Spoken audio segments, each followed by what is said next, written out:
Mother Teresa semi English medium স্কুলে নব পরিবর্তন ধারা ট্যালেন্ট সার্চ পরীক্ষা আয়োজিত হলো। নব পরিবর্তন ধারা ট্যালেন্ট সার্চ পরীক্ষা আয়োজিত হলো রামনগর সহ রাজ্যের বিভিন্ন প্রান্তে। বিভিন্ন পরীক্ষা কেন্দ্রে এর পরীক্ষা নেওয়া হয়। ছাত্রছাত্রীদের সার্বিক বিকাশ, পরীক্ষা ভীতি দূর করা সহ ছাত্রছাত্রীদের প্রকৃত ট্যালেন্ট বিকাশের পক্ষে প্রতি বছর এই পরীক্ষার আয়োজন করা হয়ে থাকে রাজ্যের বিভিন্ন প্রান্তে। প্রতি বছর এই নব পরিবর্তন ধারার পরীক্ষার আয়োজন করা হয়। আজ এই পরীক্ষায় প্রচুর ছাত্রছাত্রী অংশগ্রহণ করে। Mother Teresa semi English medium স্কুলে এই পরীক্ষার কেন্দ্র হয়েছিল।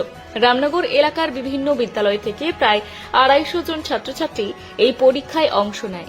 আমাদের এখানে এই সার্কেলে যতগুলো স্কুল আছে 21টা স্কুল, প্রত্যেকটা স্কুল থেকে বাচ্চা আমি এখানে পেয়েছি এবং 247 জন বাচ্চা আমার পেয়েছি। কোন সংস্থার আন্ডারে এই পরীক্ষাটা? নব পরিবর্তন ধারা ওয়েস্ট বেঙ্গল ট্যালেন্ট সার্টিফিকেট। মূলত ভাবে যে পরীক্ষা কতদিনের? একদিনেরই পরীক্ষা হচ্ছে? কতদিনের পরীক্ষা হচ্ছে মূলত? কতদিন ধরে পরীক্ষা? না একদিনেরই পরীক্ষা? একদিনেরই পরীক্ষা। এই পরীক্ষাটা আমাদের স্কুল দীর্ঘ 10 বছর ধরে এই পরীক্ষাটা করায়। এই পরীক্ষাটা আমি চেঞ্জ করেছি, আগে অন্য পরীক্ষা হতো, এখন এই নব পরিবর্তন দ্বারা ওয়েস্ট বেঙ্গল ট্যালেন্ট সার্টিফিকেশন আমি করেছি।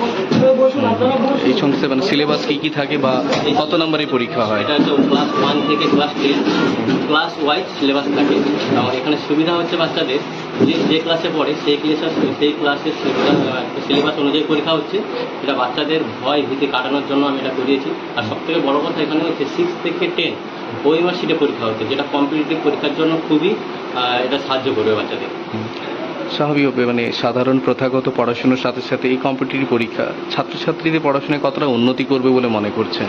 যদি এই পরীক্ষা কন্টিনিউ করা যায় বা প্রত্যেকটা বাচ্চা যদি 1 থেকে 10 পর্যন্ত বসে, তাহলে 10-এ যখন সে মাধ্যমিক পরীক্ষা দিতে যাবে তখন তার সে মাধ্যমিক পরীক্ষার ক্ষেত্রে যে ভীতিটা থাকে সেই ভীতিটাও কেটে যাবে।